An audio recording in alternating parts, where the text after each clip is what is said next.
श्री शिवाय नमस्तुभ्यम। श्री पातालेश्वर शिव महापुराण की कथा जो कि जमशेदपुर झारखंड में चल रही, आज 4th दिवस की कथा समाप्त हो चुकी है। अगर आप किसी कारणवश कथा नहीं सुन पाई हो तो इस छोटे से वीडियो में कथा की महत्वपूर्ण जानकारी, उपयोगी पत्र आपको जानने को मिल जाएंगे। और 15 दिनों में हम शिव के दर्शन स्वप्न में कैसे पाएं, या हमारी कोई भी कामना पूरी नहीं हो रही तो वह कैसे पूरी करें, यह भी गुरु जी ने बताया, तो हम आपको यह भी बताने का प्रयास करेंगे। चलिए चलते हैं कथा की तरफ। तो आज की कथा कुछ इस प्रकार से शुरू हुई कि गुरु जी ने कहा, अगर आप मंदिर जाते हैं, अगर 2, 4, 5 मिनट अगर आप बाबा को दे रहे हैं तो आपको जीवन में जब भी ज़रूरत पड़ेगी तो बाबा भी आपके साथ अवश्य होंगे।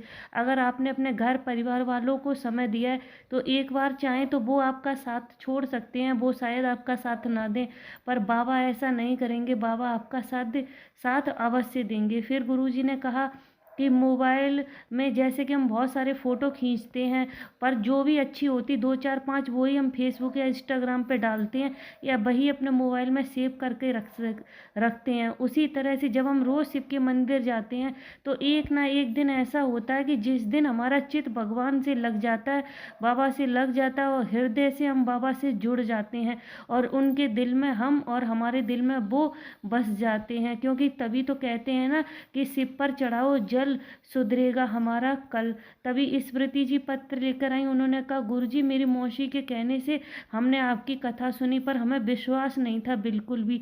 फिर मेरी मम्मी की तबीयत खराब हो गई, पता चला कि लंग्स में कैंसर है और डॉक्टर ने 2-3 महीने की ही मेहमान बोला।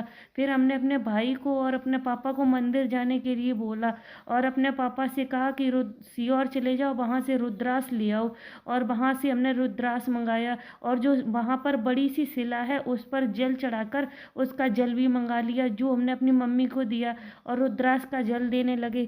बाबा की कृपा से ऐसी कृपा हुई कि डॉक्टर को फिर जब जांच कराई तो उनका कैंसर बिल्कुल ठीक हो गया था और वह पूरी तरह से स्वस्थ हो गई।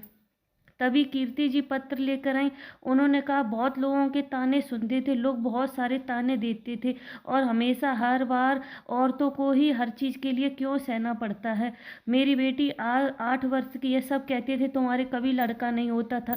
हम बहुत रोते थे, बहुत परेशान थे, शिव मंदिर जाते थे और बाबा से प्रार्थना करते थे। फिर हमने आंकड़े की जड़ का उपाय किया।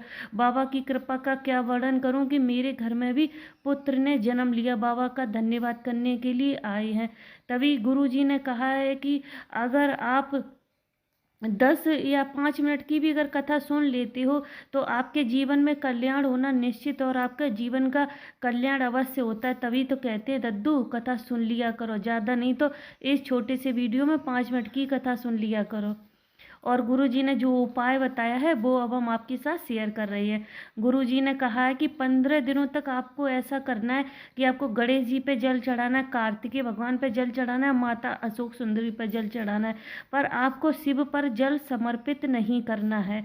आपको सिर्फ 15 दिनों नियम बना लेना, 15 दिनों तक आपको रोज ऐसा ही करना है।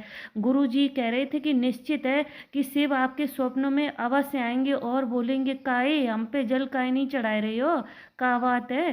तो शिव आपसे ऐसी बात अवश्य बोलेंगे, ठीक है। इसलिए आपको ऐसा करना है और जो भी कामना है वो भी आप अपनी तभी बाबा से बोल सकते हैं और बाबा आपकी अवश्य कामना पूरी करेंगे। शिव पर चढ़ाओ 1 लोटा जल, सुधरेगा हमारा कल। इसलिए शिव पर 1 लोटा जल अवश्य समर्पित करते रहिए।